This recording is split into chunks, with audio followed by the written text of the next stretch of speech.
ज्ञान के दीप जलाए, आशा की झिलमिल को रोशन बनाए। ऊंचे उठे और छू ले गगन को,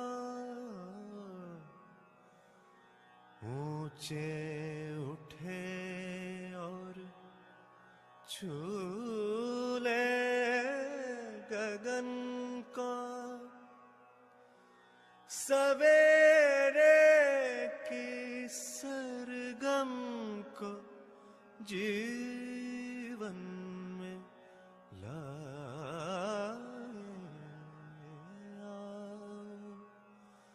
ज्ञान के दीप जलाए।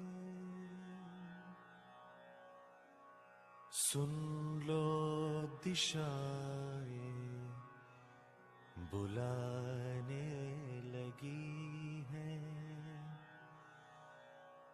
हवाएं नए राग गाने लगी है। सभी को नमस्ते, सुप्रभात, हरिहर।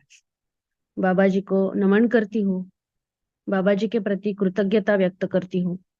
इस 10 वर्षीय ऑनलाइन पठन कार्यक्रम में आप सभी का स्वागत करती हूँ। आज के सत्र के दूसरी कड़ी को आगे बढ़ाती हूँ। पिछले 2 दिन से हम श्रवण कुमार भैया जी से मानव व्यवहार दर्शन इस पुस्तक का पठन करने से पहले हमारी पूर्व तैयारी इस पे मार्गदर्शन पा रहे हैं।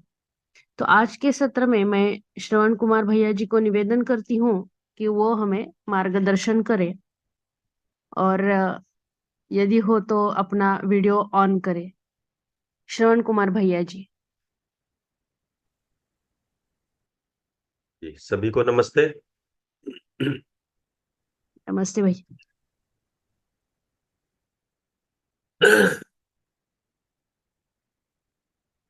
आदरणीय बाबा जी को स्मरण करते हुए आज की सभा को शुरू करते हैं।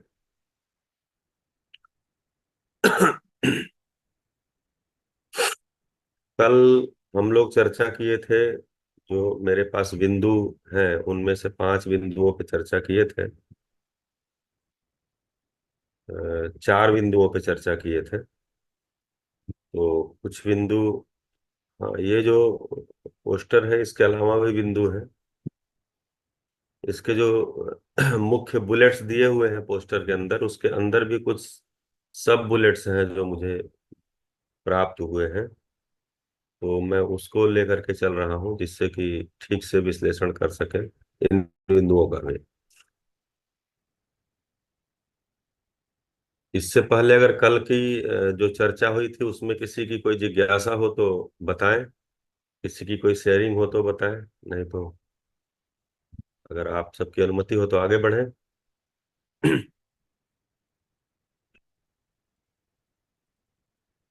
चलिए आगे बढ़ते हैं। इसमें एक बिंदु है, क्या पुस्तक व्यक्तिगत विकास और आत्म सुधार के लिए प्रेरणा प्रेरणा या मार्गदर्शन प्रदान करती है। तो मानव व्यवहार दर्शन के अर्थ में अगर इसको देखते हैं तो मानव व्यवहार दर्शन में सहअस्तित्व से लेकर के और जीवन ज्ञान तक आप देखेंगे कि पहला जो अध्याय है वो सहअस्तित्व है, और 18वां अध्याय सुख शांति संतोष आनंद यानी जीवन ज्ञान तक है, जो कि हमारा जीवन मूल्य सुख शांति संतोष आनंद है, जीवन जिसके कारण उपयोगी होता है।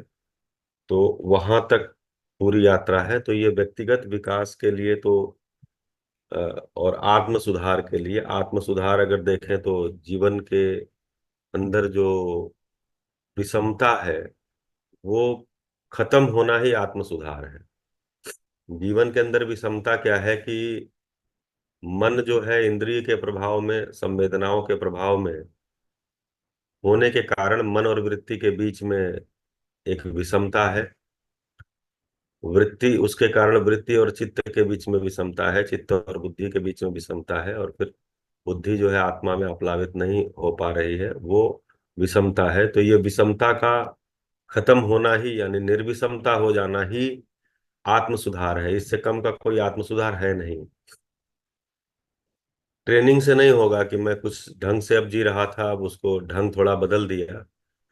ये ढंग बदलने से, ढंग बदलना यानी ट्रेनिंग है। तो ट्रेनिंग से बाहर से तो लगेगा कि मैं ठीक हुआ हूं, या लोग ये कहेंगे ठीक हुआ हूं, लेकिन जो आत्म सुधार इस दर्शन की रोशनी में है, वो जीवन के अंदर के ही सुधार को आत्म सुधार बोल रहे हैं। और जीवन के अंदर जो 5 अक्षय बल हैं, उनके बीच निर्विषमता का हो जाना ही आत्म सुधार है। तो इसके लिए ये पुस्तक जो मानव व्यवहार दर्शन है, वो बहुत ही उपयोगी है।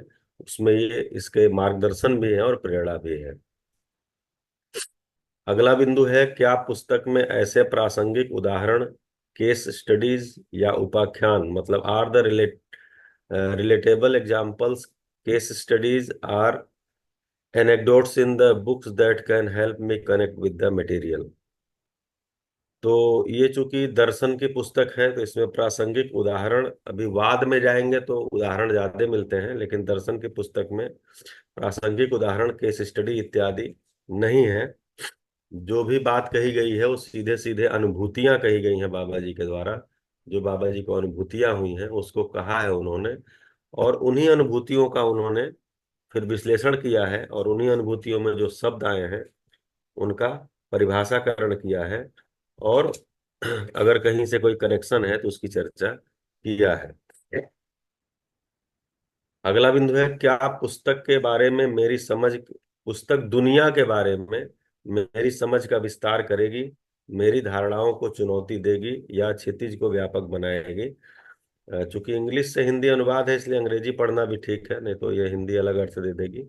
Will the book expand my understanding of the word, challenges my assumptions or broaden my horizons।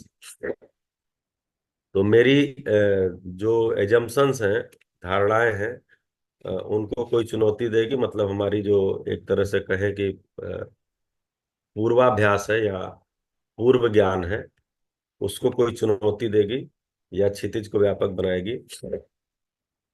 तो चूंकि मध्यस्थ दर्शन जो है एक विकल्प है, मध्यस्थ दर्शन किसी दर्शन में थोड़ा सा घुस करके कुछ मसाला का चटकारा लेने वाला चीज नहीं है, ये पूरा विकल्प है। तो विकल्प को जब हम स्वीकारते हैं, तो ये पूरा का पूरा पैराडाइम शिफ्ट हो जाता है, हमारा धरातल ही बदल जाता है। तो जब धरातल बदलेगा तो मेरी समझ का विस्तार होगा। मेरी समझ का विस्तार कहाँ तक होगा? तो मेरा स्वयं के बारे में, परिवार में संबंध के बारे में, समाज के संबंध के बारे में, और प्रकृति के साथ संबंध के बारे में ये पूरा विस्तार देगा। और जो कुछ भी अस्तित्व में इकाइयां हैं, उनका रूप गुण स्वभाव धर्म का हम अध्ययन करते हैं, तो उससे हमारे समझ का विस्तार होता है। और जो हमारे पूर्व ज्ञान या पूर्वाभ्यास है, उसमें जहां करेक्शन है, चुनौती शब्द थोड़ा सा ठीक नहीं लग रहा है, जहां करेक्शन है, जहां बदलाव है, वो करने का ये अवसर देता है। अगर हम करेंगे तो अच्छी बात है, नहीं भी करेंगे तो कोई बात नहीं है, लेकिन वो करेक्शन करने के लिए चूंकि हम अध्ययन कर रहे हैं, इसलिए वो करेक्शन तो इस पुस्तक के माध्यम से लगेगा ही लगेगा। हम उससे बच, मतलब वो मेरे लिए अनिवार्य भी हो जाता है। और क्षितिज को व्यापक बनाएगी, हमारे जो होराइजन है उसको ब्रॉडन देगी, क्योंकि हमको पूरा अस्तित्व, अस्तित्व के बारे में अध्ययन है। और अस्तित्व से अब बड़ा तो कुछ है नहीं, क्योंकि अस्तित्व स्वयं में ही असीमित है, तो अस्तित्व के रूप में है और शाश्वत है। तो इस रूप में देखेंगे तो ये पुस्तक उपयोगी सिद्ध होगी। अगला जो बिंदु है, 8वां, क्या पुस्तक में कार्यवाही योग्य सलाह, उपकरण या संसाधन उपलब्ध कराए गए हैं जिसका मैं उपयोग कर सकती हूँ? अब ये तो थोड़ा सा इस पुस्तक के लिए थोड़ा बिंदु अलग हो जाएगा। 9वें पे आते हैं, क्या मैं किताब पढ़ने से नए कौशल, आत्मविश्वास या सशक्तिकरण की उम्मीद कर सकता हूँ? तो ये तो बिल्कुल ही सही है। जीवन विद्या का परिचय हम पढ़े हैं, तो उसमें बाबा जी ने कहा है कि जब मुझे अनुभव हुआ तो सबसे पहली चीज मेरे में क्या आई, तो सबसे पहली चीज आई स्वयं के प्रति विश्वास। तो अगर हम भी इस पुस्तक का अध्ययन करते हैं, अध्ययन करने से जितना जितना हमारा न्याय की तरफ दृष्टि होगी, धर्म की तरफ दृष्टि होगी, सत्य की तरफ दृष्टि होगी, और जितना जितना हमें न्याय धर्म सत्य समझ में पकड़ में आएगा, उतना उतना मेरा स्वयं का के प्रति विश्वास बढ़ता है। क्योंकि स्वयं का अध्ययन इसमें प्राथमिक रूप में है। स्वयं का अध्ययन करने से ही स्वयं का विश्वास बढ़ता है। सेल्फ का अध्ययन करेंगे तो सेल्फ कॉन्फिडेंस होगा। क्योंकि सेल्फ कॉन्फिडेंस होता नहीं है, क्योंकि सेल्फ का अध्ययन नहीं है। अभी सारी दुनिया का अध्ययन है, सब चीजों का अध्ययन है, जितने भी संसाधनों का उपयोग करते हैं हम सबका अध्ययन है। लेकिन जो उपयोग करने वाला है उसका कोई अध्ययन नहीं है। जो हर चीजों को समझ रहा है उसका अपने का स्वयं का कुछ भी अध्ययन नहीं है। तो जीवन ज्ञान एक बड़ा ज्ञान है। जीवन ज्ञान होने से बाकी चीजों का हम ठीक से अध्ययन कर सकते हैं उपयोगिता के अर्थ में। क्योंकि मानवेतर इकाई उपयोगिता के ही अर्थ में है, और जो हमारे और जो दूसरे मानव हैं वो मेरे जैसे ही हैं। ये बिना स्वयं के अध्ययन के स्पष्ट नहीं होगा। तो स्वयं का अध्ययन का इसमें पूरा स्कोप है। इस पुस्तक में तो बहुत ही है। तो इसलिए स्वयं का विश्वास या आत्मविश्वास या हमारा जो अपना एम्पावरमेंट है, वो इस किताब को पढ़ने से, इस किताब का अध्ययन करने से, इस किताब का ठीक से अवगाहन करने से ये होगा ही। एक पॉइंट तो मैं और ले लेता हूं, फिर आपके थोड़े से इस पे क्वेश्चन लूंगा। क्या पुस्तक अपने क्षेत्र में एक नया दृष्टिकोण, नवीन विचार या अत्याधुनिक जानकारी प्रदान करती है? Does the book offer a fresh perspective, innovative ideas or cutting edge information in its field? तो ये भी इस पुस्तक के लिए ठीक बिंदु है। क्योंकि पूरा का पूरा बदलाव तो दृष्टिकोण का ही है। हम अभी प्रिय हित लाभ के डोमेन में जो जी रहे हैं या जिंदा रहने का प्रयास कर रहे हैं, जिसको हम जीना भी बोल रहे हैं, तो प्रिय हित लाभ के डोमेन में है। वही हमारी दृष्टि है। उसमें ही हम कम ज्यादा करते हैं। उसी में कोई प्रिय कम कर देता है तो उसको हम त्यागी बोल देते हैं। कोई हित को ज्यादा प्रधानता दे देता है तो हम बहुत संयमी बोलते हैं। कोई अगर लाभ में ही लगा, लाभ को थोड़ा कम कर देता है तो हमें लगता है ये तो अच्छे आदमी है। तो हम अभी प्रिय हित लाभ के ही डोमेन में जीते हुए उसी को कम ज्यादा करके, कभी धागा खींच के, कभी रबड़ खींच के, कभी ढीला करके हमको लगता है कि हम ठीक से जी लेंगे। तो ऐसा होता नहीं है। ये जो पुस्तक है ये स्पष्ट कहती है कि प्रिय हित लाभ के धरातल पर, यानी अमानवीयता के धरातल पर, यानी जिंदा रहने का जो सामान है उसके धरातल पर हमको जीने का एक चिंदी भी नहीं मिलेगा, एक भी कतरा नहीं मिलेगा। हमारे जीने का सामान, हमारे तृप्ति पूर्वक जीने का सामान, समाधान पूर्वक जीने का सामान न्याय धर्म सत्य दृष्टि होने से ही होगा। जब तक न्याय धर्म सत्य की दृष्टि नहीं खुलेगी तब तक हमारे जीने का सामान, जिसको हम कह रहे हैं कि मानवीय आचरण को पा जाना और मानवीय आचरण पूर्वक जीने लग जाना, वो नहीं होगा।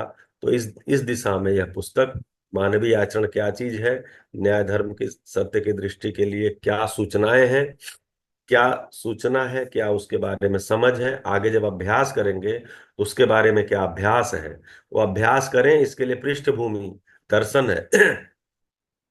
ये व्यवहार पता चलेगा तो व्यवहार का अभ्यास करेंगे। विचार में क्या लाना है वो पता चलेगा तो विचार में अभ्यास करेंगे।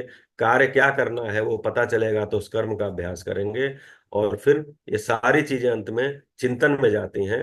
फिर चिंतन में वो कंटेंट टिकती हैं। फिर हम चिंतनाभ्यास करते हैं। उससे सुख शांति संतोष आनंद, या जो अनुभव संपन्नता कहते हैं, जो बोध, अनुभव बोध मतलब बोध होना, साक्षात्कार बोध जिसको कहते हैं, वहां तक की हमारी यात्रा होती है। तो ये पुस्तक उसमें मददगार सिद्ध होगी। तो अब मैं थोड़ा सा रुकता हूँ। आप में से कोई अगर इस जितनी बिंदुएं रखी गई हैं इनमें कोई आपको शेयरिंग करनी है, कुछ सभा में सभी से जिज्ञासा रखना है तो कर सकते हैं। मैं एक बार बिंदु रिपीट कर देता हूँ। एक तो था कि क्या पुस्तक व्यक्तिगत विकास और आत्म सुधार के लिए प्रेरणा या मार्गदर्शन प्रदान करती है? क्या पुस्तक में ऐसे प्रासंगिक उदाहरण के अध्ययन है जो मुझे सामग्री से जुड़ने में मदद कर सकते हैं? क्या पुस्तक दुनिया के बारे में मेरी समझ का विस्तार करेगी, मेरी धारणाओं को चुनौती देगी या क्षितिज को व्यापक बनाएगी? क्या मैं किताब पढ़ने से नए कौशल, आत्मविश्वास या सशक्तिकरण की उम्मीद कर सकता हूँ? क्या पुस्तक अपने क्षेत्र में एक नया दृष्टिकोण, नवीन विचार या अत्याधुनिक जानकारी प्रदान करती है?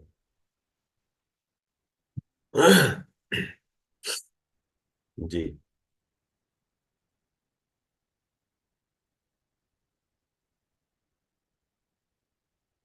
सभा खुला है, आप बोलेंगे तो ठीक लगेगा, नहीं तो लगेगा मैं अपने लैपटॉप के स्क्रीन से बात कर रहा हूँ।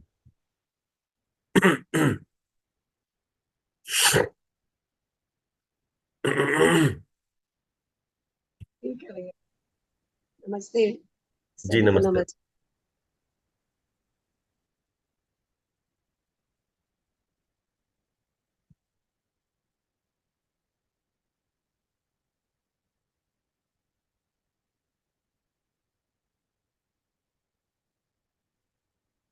तो इससे जुड़ा हुआ ये जो पोस्टर अभी स्क्रीन पे आया था, उसमें भी इससे जुड़ा हुआ ही बिंदु है कि पहला तो हो ही गया था, दूसरा पुस्तक पठन से नई अंतर्दृष्टि, दृष्टिकोण और ज्ञान के बारे में स्पष्टीकरण।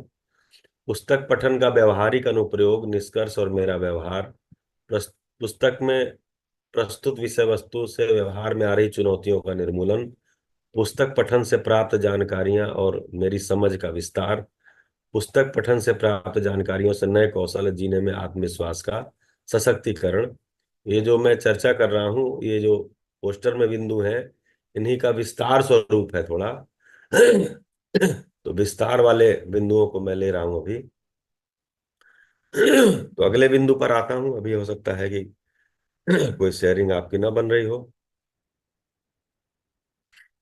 क्या पुस्तक मुझे नए अभ्यास, विचार, प्रतिमान या व्यवहार विकसित करने में मदद करेगी जो मेरे जीवन को बेहतर बना सकती है? तो बिल्कुल ही, अभी इसकी चर्चा किया हूं कि अभ्यास जो है वो तीन ही है। मैं उत्पादन करता हूं, तो उत्पादन में क्या अभ्यास करना है? मैं व्यवहार और विचार करता हूं, तो उसमें क्या हमें अभ्यास करना है? और मैं चिंतन करता हूं, उसमें क्या अभ्यास करना है? तो इसके कंटेंट इस पुस्तक में उपलब्ध है कि हमें कार्य उत्पादन के लिए क्या क्या अभ्यास करना है, उसका कंटेंट, जिससे कि अभ्यास कर सकें। तो उसमें प्राकृतिक नियम का पालन करना, जैसे पूरकता, उदात्तीकरण, आवर्तनशीलता। व्यवहार और विचार में क्या अभ्यास करना है? तो न्याय की दृष्टि के साथ ही व्यवहार हो सकता है। और तीसरा जो कह रहे हैं चिंतनाभ्यास, तो चिंतनाभ्यास में न्याय, धर्म, सत्य तीनों समा जाना, जिससे कि हमारा चिंतनाभ्यास हमारे लक्ष्य तक हमको पहुंचा सके। उसका पूरा का पूरा विषय वस्तु इस पुस्तक में है। मतलब इसके प्रति हम आश्वस्त हो सकते हैं। अगला जो प्रश्न है वो थोड़ा सा चर्चा के लिए ज्यादा बड़ा है कि अगला बिंदु जो है, भौतिकवाद और आदर्शवाद के मूल सिद्धांत क्या हैं और पुस्तक का विकल्प उनकी सीमाओं को कैसे संबोधित करता है? What are the core tenets of materialism and idealism, and how does the book's alternative address their limitations? तो भौतिकवाद और आदर्शवाद के मूल सिद्धांत, ये तो हम लोगों ने विकल्प में पढ़ा हुआ है। भौतिकवाद का मूल सिद्धांत है अस्थिरता, अनिश्चयता मूलक। उसके मूल में है अस्थिरता और अनिश्चयता, क्योंकि वो अस्थिरता से ही शुरुआत ही होती है भौतिकवाद की, कि सब कुछ अस्थिर है और सब कुछ अनिश्चित है। और प्रकृति में जो कुछ भी हुआ है वो दुर्घटनावश हुआ है। प्रकृति व्यवस्था नहीं है, पूरी तरह से अव्यवस्था ही है। ऐसा अस्थिरता और अनिश्चयता को संबोधित करने वाला ये वाद है। और इसका सारा समाधान जो है वो भौतिक चीजों में ही है, ऐसा ये कहता है। और मानव को शरीर ही मानता है, शरीर से अलग कोई इकाई इस रूप में इसको स्वीकारता नहीं है। दूसरा जो आदर्शवाद है, उसके मूल सिद्धांत जो है वो रहस्य मूलक सिद्धांत है सारा।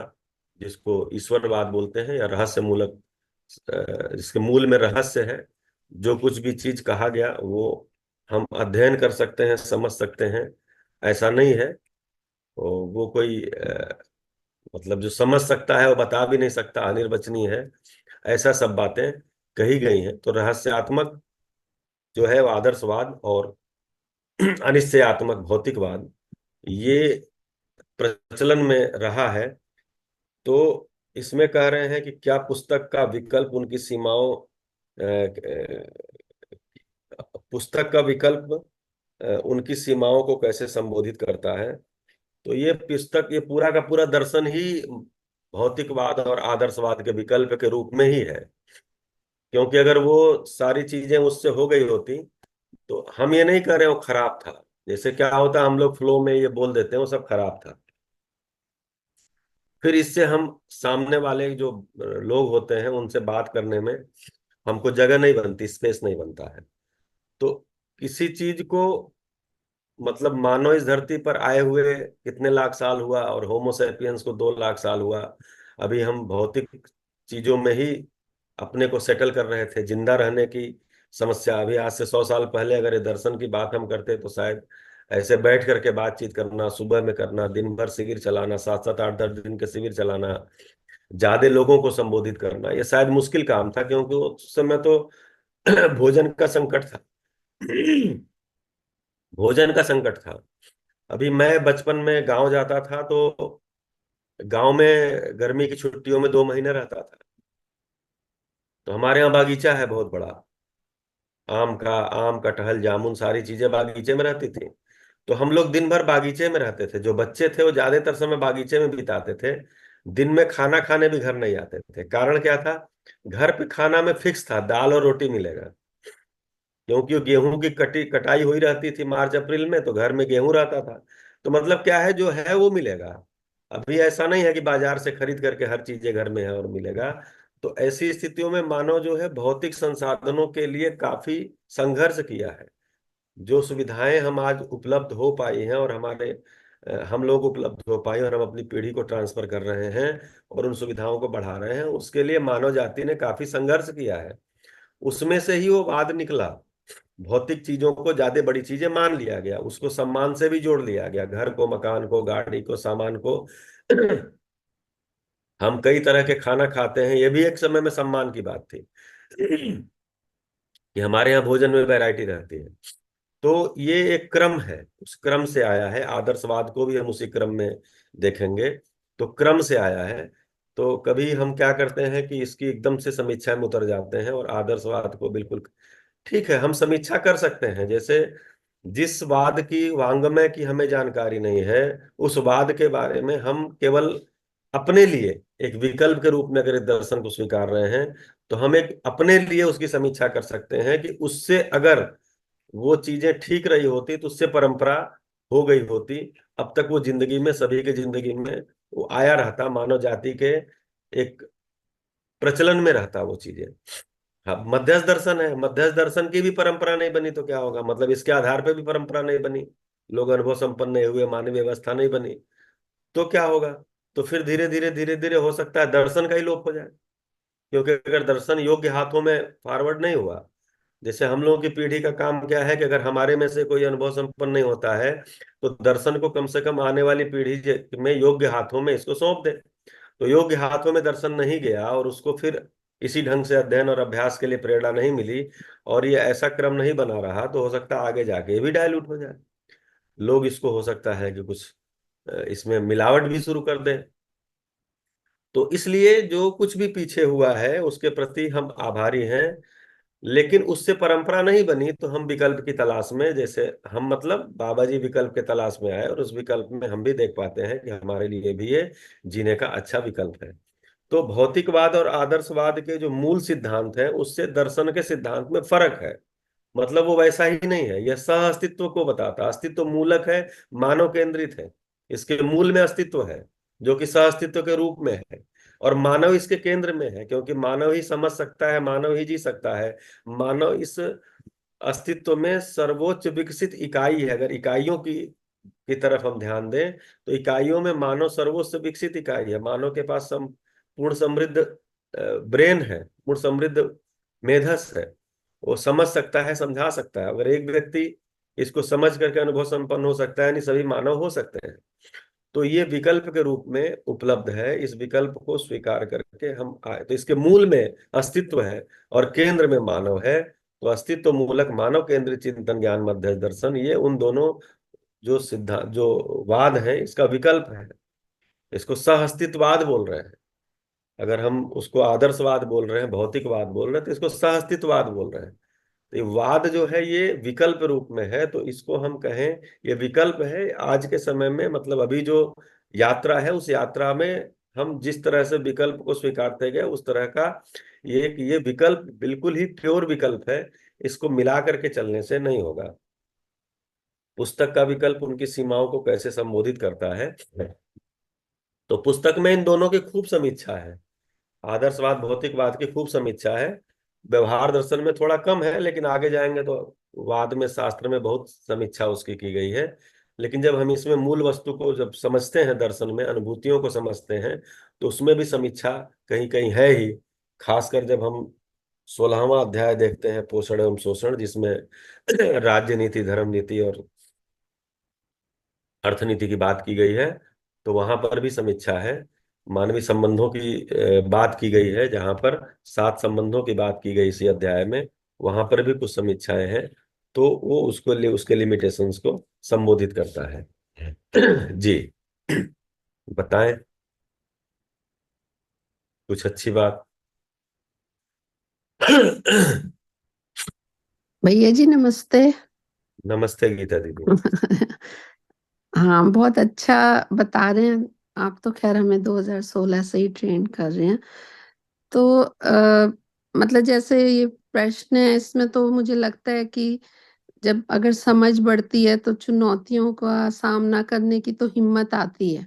नहीं तो जैसे पहले आदर्शवादी विधि से तो रह ही रहे थे, पर वही था कि इतने सेंसिटिव थे तो समझ नहीं आता था कि मतलब बुरा लग जाता था और समझ नहीं आता था कि क्या करें।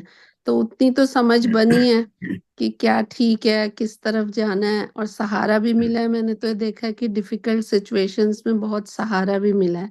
पर मेरे मन में एक क्वेश्चन है कि जैसे मैं देख मतलब ऐसे दिमाग में मतलब बात जाती है कि जैसे गौतम बुद्ध थे, महावीर जैन थे, और ये गांधी जी, मदर टेरेसा, मतलब हर युग में कुछ ना कुछ चलता ही रहा है।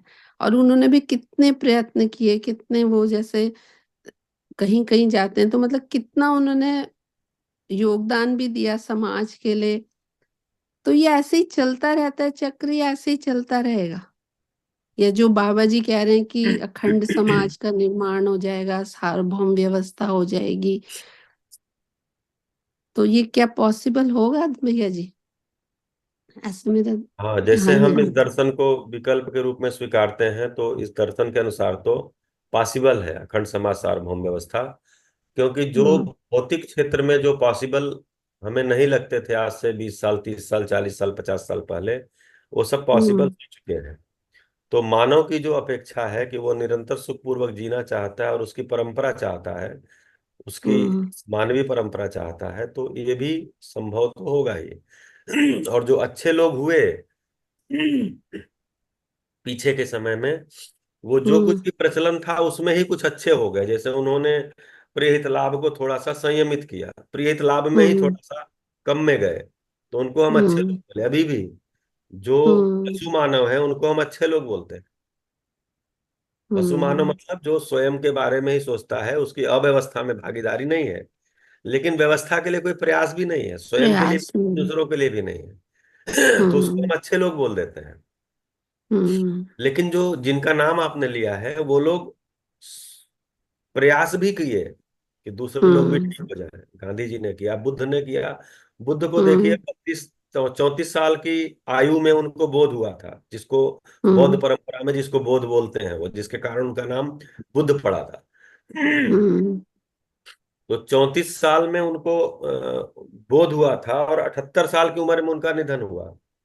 तो 44 साल तक वो काम किए हैं और चलते रहते थे। और उनके पीछे ऐसा नहीं है कि दो चार लोग चलते थे, हजारों हजारों की भीड़ हाँ, चलती हजारों, है। कहीं कहीं जाते हैं हम तो गौतम बुद्ध का इतना प्रचार प्रसार इतना फैला हुआ उनका। नहीं, वही कह रहे हैं, देश के बाहर तो सबसे पहले बुद्ध ही गए। देश के बाहर जो, मतलब भारत देश के बाहर जो गए वो सबसे पहले बुद्ध नहीं गए, मतलब बौद्ध अनुयायी गए। हाँ उनके भिक्षु हाँ, गए उनके अनुयायी, बाहर हाँ। सबसे पहले। हम्म। ठीक है, जैसे आप देखेंगे तो ये जो धरती है, भारत की धरती, यहाँ से बाहर जाने का जो क्रम शुरू हुआ वो बुद्ध के समय शुरू हुआ। हम्म। तो शंकराचार्य ने काम किया, शंकराचार्य 32 साल की उम्र में ही चले गए थे। हम्म। आप सोचिए, उतने हम्म। दिनों में उन्होंने कितना काम किया, और वेदांत की रचना किया, और 4 मठ की स्थापना किया, और सारी चीजों किया, बहुत सारे, मतलब इतनी पुस्तकें लिखी, सब लिखे, और 32 साल की उम्र में चले भी गए, शरीर भी उनका शांत हो गया। स्वामी विवेकानंद जी 40 साल विवेकानंद, की उम्र में हाँ। चले गए। ठीक हम्म। है, और उसने में उन्होंने देश की 2 बार यात्रा किया। दो हम्म। बार पूरा पूरे देश की यात्रा किया। एक बार जब वो आर्ट गैलरी में अपना संबोधन देने के लिए शिकागो जा रहे थे, उसके पहले पूरा किया, उसके बाद हम्म। लौट के आए तो फिर एक बार पूरे देश का भ्रमण किया, और सब लोगों से मिले। तो मैं ये कह रहा हूं कि लोगों ने अच्छे के लिए ही काम किया, वो कोई बुरे के लिए काम नहीं। किया। गांधी जी ने स्वतंत्रता आंदोलन में काम किया, उनके साथ ही बहुत सारे लोगों ने किया। तो सब हम्म। उस समय देश देश की आजादी प्राथमिकता थी, लक्ष्य वही था। उस समय आदमी अच्छा हो जाए लक्ष्य नहीं था, लक्ष्य था कि आजादी मिलनी चाहिए। इसलिए कई लोग गलत तरीके से भी आजादी मिलने के लिए लगे, क्योंकि उद्देश्य था कि आजादी मिलनी चाहिए, गुलामी हमको स्वीकार नहीं है। तो इस हम्म। तरह से हम देखेंगे तो जो कुछ भी, इतने सारे दर्शन आए, वैशेषिक आया, मीमांसा आया, न्याय दर्शन आया, योग दर्शन आया, ये सारे जो दर्शन आते गए, सांख्य दर्शन आया, ये दर्शन आते गए, ये सारे लोगों ने काम किया है, परिभाषाएं दी है, लेकिन कोई परंपरा नहीं बनी धरती के ऊपर। भौतिकवाद भी प्रयास किया कि परंपरा भौतिकवाद की बने, लेकिन अब भौतिकवाद भी लगभग सैकड़ों साल हो गए भौतिकवाद में ही भी जीते हुए। अब लोग उसमें क्या कर रहे हैं, पहले तो हम साधन इकट्ठा करने में और उसको दिखाने में सम्मान महसूस करते हैं, खूब इकट्ठा करते हैं और उसको दिखाते हैं, इकट्ठा करते हैं दिखाते हैं, इकट्ठा करते हैं भोगते भी हैं दिखाते भी हैं। उसके बाद क्या करते हैं, जब उससे हमको तृप्ति नहीं मिलती है तो उसको लुटा करके अब सम्मान प्राप्त करना चाहते हैं। ये लो लुटा दिया, छोड़ दिया, तो अखबार में आता है कि फला उद्योगपति ने अपने 300 करोड़ की संपत्ति दान कर दिया और एक कपड़े में घर से निकल गए।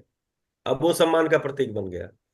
तो अभी हम भौतिकवाद में भी देख रहे हैं कि भौतिकवाद में कितना भी गहरा जा करके वो तृप्ति नहीं मिली। तो आज के समय में ये दर्शन कि टाइमिंग बहुत सही है, कि जब लोग बाकी वाद जितने भी हैं, आदर्शवाद और भौतिकवाद, उसकी समीक्षा करने की स्थिति में है। अगर ये 50 साल पहले हम बात करते तो भौतिकवाद की समीक्षा नहीं कर पाते, क्योंकि उस समय तो आदमी भौतिक चीजों के संघर्षों से जूझ रहा था, उसको लगता कि नहीं अभी खाने का रोटी नहीं है, हम कैसे इस पे लगे। लेकिन अभी तो एक अधिकतर मानव समाज अभी भी, बहुत सारे लोग हैं जो भौतिक संसाधनों के लिए भी जूझ रहे हैं। उसके लिए जो जो लोग उसमें तृप्त हो गए उनको कुछ करना चाहिए, मतलब उनको भी उसके लिए स्किलफुल बनाना चाहिए, सारी चीजें करना चाहिए। लेकिन एक ज्यादा बड़ा जो समाज है, मानव समाज है, वो उससे तृप्त नहीं हो पाया है, और अब वो विकल्प की तलाश में है। और ऐसे समय में कह रहा हूँ, ये दर्शन की टाइमिंग अच्छी है, ये विकल्प देता है, दोनों ही वाद का विकल्प देता है। अभी क्या था, आदर्शवाद से उबे तो भौतिकवाद में आ गए, भौतिकवाद से उबे तो आदर्शवाद में चले गए। ये दो ही ठौर ठहरने की जगह थी। मतलब परेशान है तो थोड़ा सा भजन कर लो, भजन भजन कर कर लो। लिया तो थोड़ा भौतिकवाद में कर लो, उससे उबे तो हम्म। इसमें चले आओ। तो पहले क्या होगा, भोग करो, भोग से उब गए तो बैरागी बन जाओ, बैराग से उब गए फिर भोगी बन जाओ। तो ये दो ही जगह थी। ये दर्शन इन दोनों का विकल्प बन के आया, कि ऐसा नहीं है, इन दोनों में कितना भी आप पेंडुलम के जैसे घूमते रहो, सिंपल हार्मोनिक मोशन करते रहो, आपको लक्ष्य नहीं मिलेगा। ये दर्शन जो है ये बहुत सी सही समय पे आया है, दोनों का विकल्प के रूप में उपलब्ध कराता है। लेकिन हम कठोर समीक्षा, जो आदर्शवाद और भौतिकवाद है, उसकी कठोर समीक्षा अपने लिए है, मेरे लिए है। मैं क्या करता हूं, दूसरों से उसकी कठोर समीक्षा करने लग जाता हूं, फिर वो आदमी हमारी बात सुनने से मना कर देता है।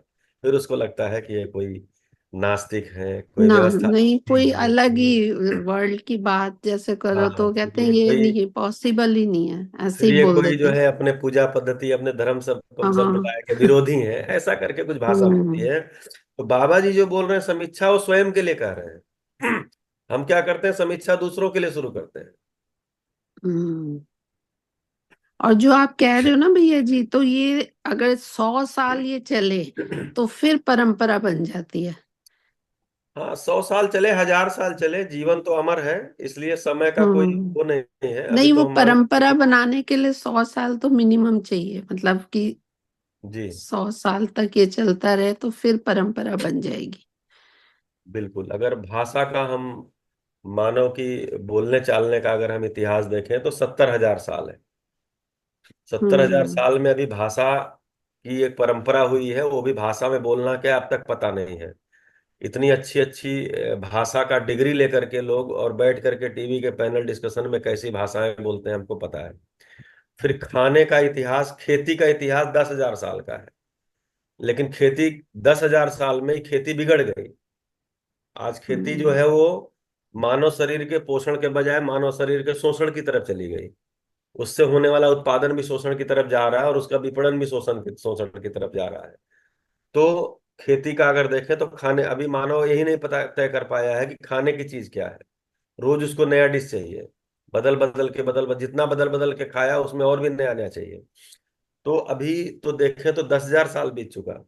तो इस प्रकार से देखेंगे तो भौतिकवाद का कुल जो है वो काम 100-150 साल का है, विज्ञान का इतिहास कुल 500 साल का है। अभी मानव के अध्ययन का जो एकेडमिक स्टडी है वो मुश्किल से 80-90 साल का है। सारा साइकोलॉजिकल स्टडीज है, वो भी साइकोलॉजिकल स्टडीज का जो मटेरियल है वो जीव चेतना से है। सारे जीव जंतुओं का, स्पेंसर ने कबूतर पे किया और थॉर्नडाइक ने बिल्ली पे किया, पावलव ने कुत्ते पे किया, कोहलर ने चिंपैंजी पे किया। उससे कोई नियम बनाया, नियम पहचाना, नियम को पहचान के मानव पे लागू कर दिया। तो ये जो है वो बहुत ही एक तरह से कहें कि जो पांच, मतलब ये कुल मिला के 80 साल का है, उसमें भी स्वस्थ मानसिकता का अध्ययन नहीं। अभी जो साइकोलॉजिकल स्टडी में एडवांस स्टडी, वो भी बीमार मानसिकता का अध्ययन है। तो कुल मिलाकर के इस दर्शन को देखते हैं तो दर्शन एक कंप्लीट पैकेज के रूप में, मैं क्या हूं, मेरा और दूसरा मैं है, उसके बीच में संबंध क्या है, उस संबंध में मूल्य कौन से हैं, वो मूल्यों के निर्वाह होने से तृप्ति क्या होगी, उस तृप्ति को न्याय बोल रहे हैं। समाज में व्यवस्था क्या है, प्रकृति के साथ मेरा संबंध क्या है, उसमें पूरकता क्या है, मूल्य क्या है, उसकी उपयोगिता क्या है, उसमें संतुलन क्या है। तो ये देखेंगे तो ये पूरा का पूरा जो दर्शन है, ये विकल्प के रूप में आया है। जी। भैया जी, एक ये जो बच्चों का शिविर आप ले रहे हैं, इसके बारे में थोड़ा सा बताइए कि क्या है। जैसे हम तो वहाँ दिल्ली गवर्नमेंट में तो स्कूल में बच्चों के साथ करते थे, तो ये कैसा शिविर है बच्चों का? उसी प्रकार का शिविर है, हैप्पीनेस एंड वेलबींग वर्कशॉप नाम दिया है इसका। मतलब स्कूल्स में है? हाँ, अभी जो 2 दिन था, कल और आज, ये हाँ। एक स्कूल के 7th to 9th के बच्चों का है, जो कि 10th और एवब वालों को अभी डिस्टर्ब नहीं कर रहे हैं। तो अच्छा अच्छा उनका है, अच्छा। लगभग 250 बच्चे हैं। लेकिन जो 16, 17, 18 होगा वो पूरे अहमदाबाद के किसी भी स्कूल के या किसी भी परिवार, हर बच्चे लगभग स्कूल जाते ही हैं, तो किसी भी हम्म। परिवार के बच्चों के लिए सेटेलाइट स्कूल में ही है, जगह स्कूल का ही अच्छा, वैल्यू है, क्योंकि स्कूल में ही, अच्छा, बड़ी जैसे जगह हम वहीं दिल्ली मिलती में है। करते थे। अच्छा अच्छा, वही बड़ी मुझे जगह लग तो रहा स्कूल था में ही कि मिलती है ना। उसमें उस वही स्कूल मुझे के भी लग रहा था बच्चे कि होंगे, स्कूल प्लस में तो, समाज के अन्य विद्यालयों के भी बच्चे होंगे। अच्छा, वही मुझे लग रहा था कि स्कूल से बच्चे छुट्टी लेकर आएंगे, क्या करेंगे, जैसे वहां तो हम बच्चों के साथ नहीं, अभी करते ही थे छुट्टियां स्कूल। 16 से 18 में तो केवल 16 को स्कूल खुला है, 17, 18 तो अच्छा छुट्टी है। अच्छा अच्छा अच्छा अच्छा। और ठीक है। यहाँ पर जो है वो भी कई तरह के हैं, जैसे आनंद निकेतन एक चलता है, जो एक तरह से जिनको सुविधा विहीन बच्चे हैं उनके लिए भी एक स्कूल चलता है यहाँ से काफी दूर। तो वहाँ के भी अच्छा बच्चों को शिविर के लिए ले आया जा रहा है कि वो भी इस शिविर अच्छा। में बैठेंगे। तो एक सुविधा संपन्न जो अहमदाबाद के बच्चे हैं, भारी सुविधाओं में घिरे हुए, और कुछ ऐसे बच्चे, हम्म। सुविधा बड़ी चीज है, अभी वो बच्चे भी बैठेंगे तो एक मिक्स ग्रुप रहेगा। प्लस जो अहमदाबाद के अन्य पेरेंट्स हैं वो अपने बच्चे को भेजना चाहें जो अन्य स्कूल में है, तो ये वायरल भी इसकी सूचना हुई है। तो ये नहीं, स्कूल टाइम बहुत में ही अच्छा होता है भैया? हाँ, स्कूल टाइम में ही है, 8 से 4 है। स्कूल टाइम अच्छा। तो 8 से 1 रहता है, लेकिन 8 से 4 है ये। बहुत बढ़िया, बहुत अच्छा। आपको तो बहुत एक्सपीरियंस है इस फील्ड में, बहुत अच्छी बात है। जी, कल मैं बहुत आपकी वो बहुत कहानी जो आप यूट्यूब पे डाले हैं, राबिया की सुई, हाँ वो जी। वीडियो मैं आपकी आवाज में बच्चों को सुनाया था, क्योंकि ये कहानी सुनानी थी, तो मैं वो कहानी बहुत सुनाया बहुत था। धन्यवाद। जी। अच्छी बात है। वही है, खूब बच्चों का बच्चों को तो अच्छा लगता है ये, तो हमने देख ही लिया, काम किया है तो। खूब रिफ्लेक्ट मुझे कर तो रहे हैं, लगता है इसकी बच्चों। रिकॉर्डिंग भी हो रही है, यूट्यूब पे भी डालेंगे। अच्छा, ठीक ठीक है भैया जी, बहुत बहुत धन्यवाद आपका। बहुत अच्छा लगता है। Thank you so much. धन्यवाद जी। इससे जुड़ा हुआ ही दूसरा बिंदु है इसका, क्या पुस्तक अपने प्रस्तावित विकल्प की स्पष्ट और सुसंगत परिभाषा प्रदान करती है, और क्या यह पूरे पाठ में सुसंगत है। तो जितनी अभी बात हुई है उसमें बिंदु कवर होता है।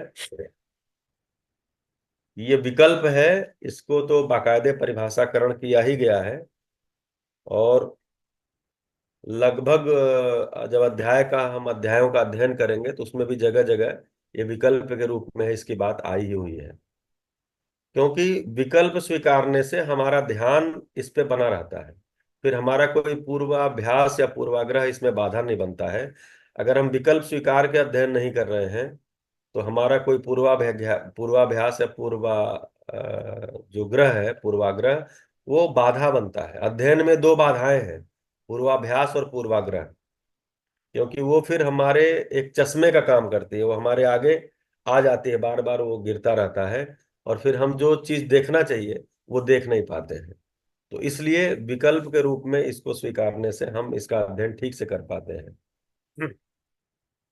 इस पुस्तक में तो इसके बारे में है, बार बार इसको इंगित किया गया है।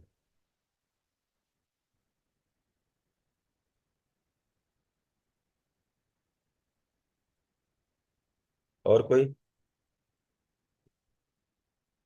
नहीं तो अगला बिंदु भी इससे जुड़ा ही है कि पुस्तक का विकल्प वास्तविकता, ज्ञान और मानवीय अनुभव की प्रकृति का वर्णन कैसे करता है। How does the books alternative account for the nature of reality, knowledge and human experience.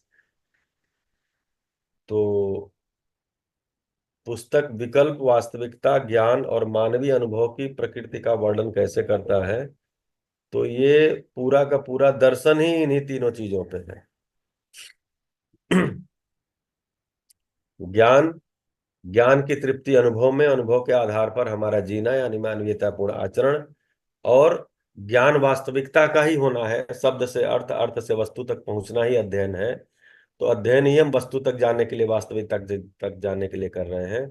तो वास्तविकता को ही यहाँ पर ज्ञान कहा है, और ज्ञान के अर्थ में ही मानवीय व्यवहार, ज्ञान का जो तृप्ति है वो अनुभव ही है, और जो हम तर्क भी लगा रहे हैं सारे तर्क की तृप्ति भी अनुभव ही है। उससे मानवीय आचरण पूर्वक हम जी सकें, और धरती पर मानवीय आचरण संपन्न मानव की परंपरा बन सके, मानवीय परंपरा बन सके, इसके लिए हम ये सारा कुछ कर रहे हैं। तो इसके लिए सारा का सारा विषय वस्तु, सारा का सारा ध्यानाकर्षण इस पुस्तक में मानव व्यवहार दर्शन में है, जो कि आपको अध्यायों में आप देखेंगे तो आप चौथे अध्याय से शुरू हो जाता है। चौथा अध्याय काफी बड़ा अध्याय है। चौथे अध्याय में मानवीय दृष्टि, अमानवीय दृष्टि, अतिमानवीय दृष्टि, मानवीय आचरण, इसकी बहुत ही अ, अच्छे से, मतलब समय इसमें लगता है चौथे अध्याय में, लेकिन इसमें जो है मानव से जुड़ा हुआ, मानवीय व्यवहार, मानवीय आचरण, इससे जुड़ा हुआ प्रत्येक बिंदु का स्पष्टीकरण इसमें आप देखेंगे। तो जितनी अनुभूतियां बाबा जी को हैं, हुई हैं, वो सब अनुभूतियां अध्याय 4 में।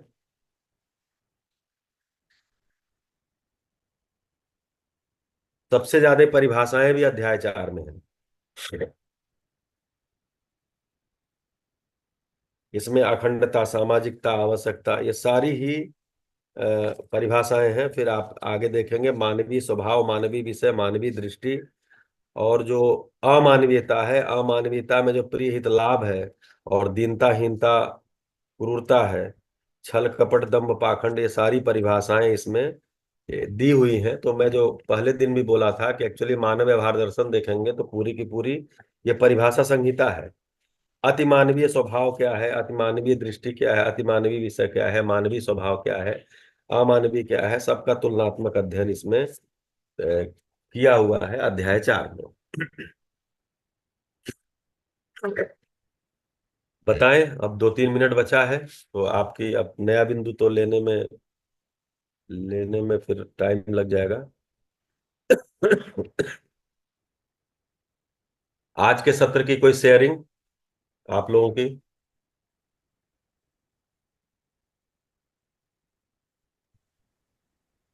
आप धन्यवाद भैया जी।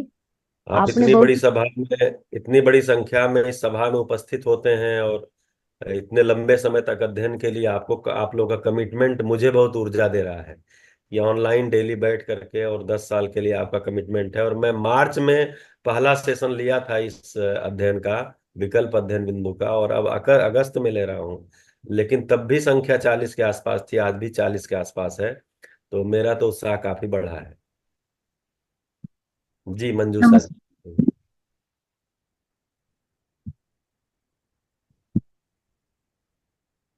जी दीदी बोलिए आप, तारा रानी दीदी। नमस्ते भैया। नमस्ते। भैया एक बार पूर्वाभ्यास और पूर्वाग्रह को एक बार दोबारा से बता दीजिए। हाँ, पूर्वाग्रह का मतलब वही जो प्रचलित परिभाषा है उसी की बात कर रहे हैं, कि जो हम अब तक जैसा जीते हैं उसके प्रति हमारी एक कंडीशनिंग रहती है, और जो कुछ भी हमारी मानसिकता में बैठा हुआ है उसके प्रति भी हमारी एक कंडीशनिंग रहती है। तो जो मानसिकता में बैठा हुआ है वो सब पूर्वाग्रह है, और जैसा उसी के आधार पे हम जो जीने का अभ्यास हो गया वो सब पूर्वाभ्यास है। तो उसकी एक हमारे में कंडीशनिंग रहती है। जैसे घर के अंदर गिलास रखने की एक जगह है, उस जगह से अगर अलग कहीं गिलास रख दी गई तो मुझे खटकता रहता है, मुझे बार बार ये लगता है उठा के वहां रख दो। तो ये कंडीशनिंग है। वैसे ही हम मानव के बारे में, ईश्वर के बारे में, जिंदगी के बारे में, संबंधों के बारे में कोई हमारा एक मानसिकता बनी हुई है, और हमारा उसके अनुसार अभ्यास है। वो अभ्यास की हमारे में एक धीरे धीरे धीरे धीरे जबरदस्त कंडीशनिंग है। तो हम देखेंगे हमारी भाषा में तो बहुत कुछ बदल जाता है, लेकिन वो जो अभ्यास है वो ऐसा ही बना रहता है। तो इसलिए कह रहे हैं कि ये जो पूर्वाग्रह और पूर्वाभ्यास है, पूर्वाग्रह यानी मानसिकता में, और अभ्यास मतलब जैसा हम उसको अपने जीने में जो अभ्यास कर रहे हैं, तो वो हमको कुछ बदलने में एक बाधा उत्पन्न करता है। तो उसकी चर्चा यहाँ पर किया था। जी भैया, थैंक यू सो मच। क्योंकि यहाँ पे गाड़ी अटकती है भैया कभी कभी, ये बिल्कुल सच है। जब जीने में देखते हैं तो यहाँ पे गाड़ी कई बार अटकती है। इस जी पे भी काम बिल्कुल। करेंगे भैया। थैंक यू भैया। बिल्कुल।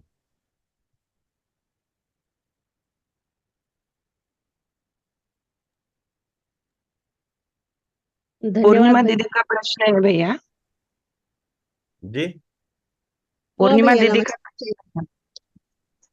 हाँ भैया, कल हमारे ग्रुप में चर्चा हो रही थी आचरण और स्वभाव, है ना। जैसे पेज नंबर 30 में दिया है आचरण ही स्वभाव है, तो इसको कैसे समझे? आचरण, स्वभाव, मौलिकता। कई बार सोचो तो लगता है तीनों चीजें एक ही हैं। उपरोक्त अध्ययन के क्रम में अनुभव में आया कि मूल इकाई जड़ परमाणु ही है। अच्छा, ये आचरण, जिस क्रिया से मौलिकता का प्रकाशन होता है उसकी आचरण संज्ञा है, आचरण ही स्वभाव है, यही नियम है। बिल्कुल। तो एक्चुअली जो तीनों आचरण है चीजें एक उसमें ही तीन, हाँ, आचरण में जो 3 चीजें आती हैं वो हम सब जानते ही हैं, मूल्य, चरित्र और नैतिकता। तो मूल्य में स्वभाव शामिल ही है, मानवीय स्वभाव भी मानवीय मूल्य में शामिल ही है। तो मूल्य, चरित्र, नैतिकता, तो इसलिए कह रहे हैं कि जो स्वभाव है वो आचरण के द्वारा ही व्यक्त होता है। तो स्वभाव क्या है? वो स्वभाव धीरता, वीरता, उदारता है, और अति मानवीय में जाएंगे दया, कृपा, करुणा भी है। तो वो आचरण से व्यक्त होता है, इसलिए कह रहे हैं कि आचरण ही स्वभाव है। यही मौलिकता भी है। जी। यही मौलिकता भी है। हाँ, मूल्य ही मौलिकता है, क्योंकि स्वभाव जो है मानव के अर्थ में देखेंगे तो मानवीय स्वभाव धीरता, वीरता, उदारता, दया, कृपा, करुणा है। ये मानवीय मूल्य भी है, मानव मूल्य हाँ भी है। तो मूल्य हाँ। मौलिकता है, इसलिए स्वभाव भी मौलिकता ही है। हम्म, जी। ठीक है, धन्यवाद भैया।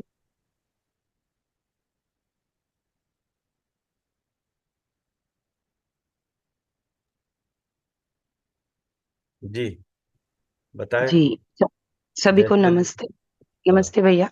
नमस्ते। मनन गोष्ठी का पोस्टर मैंने शेयर किया था। जिन अध्ययनार्थी को मनन गोष्ठी के लिए रजिस्ट्रेशन करना है वो 30 अगस्त तक करे, इतनी सूचना थी। जल्दी से जल्दी रजिस्ट्रेशन करना है मनन गोष्ठी के लिए, जो नवंबर में है, 3 से 6 नवंबर तक। जी भैया। उसके बाद ही राष्ट्रीय सम्मेलन है। जी। जी, उसके बाद सम्मेलन में। ठीक है, समय तो हो गया है। तो अगर किसी की शेयरिंग हो तो रख सकते हैं, नहीं तो विदा लेते हैं। जी भैया, आपने बहुत ही सुंदर तरीके से इस पुस्तक को हमारे सामने खोला है। तो हमें ये पुस्तक पढ़ने से पहले बहुत ही अच्छी तरह से स्पष्टता हो रही है, और मानव मानव में जो व्यवहार होने हैं, इसका विषय वस्तु इस पुस्तक में है। तो इस तरफ ध्यानाकर्षण हुआ, और जीवन के अंदर में जो निर्विषमता होना ही आत्म सुधार है। तो आत्म सुधार हो, इसका अध्ययन इस पुस्तक में है। तो स्वयं का अध्ययन करेंगे तो विश्वास बढ़ेगा। तो इसके ऊपर भी ध्यानाकर्षण हुआ भैया। आपका बहुत बहुत धन्यवाद। जी, आप सभी का भी धन्यवाद। धन्यवाद, सभी धन्यवाद को भैया जी, नमस्कार। धन्यवाद दीदी, सभी को नमस्ते।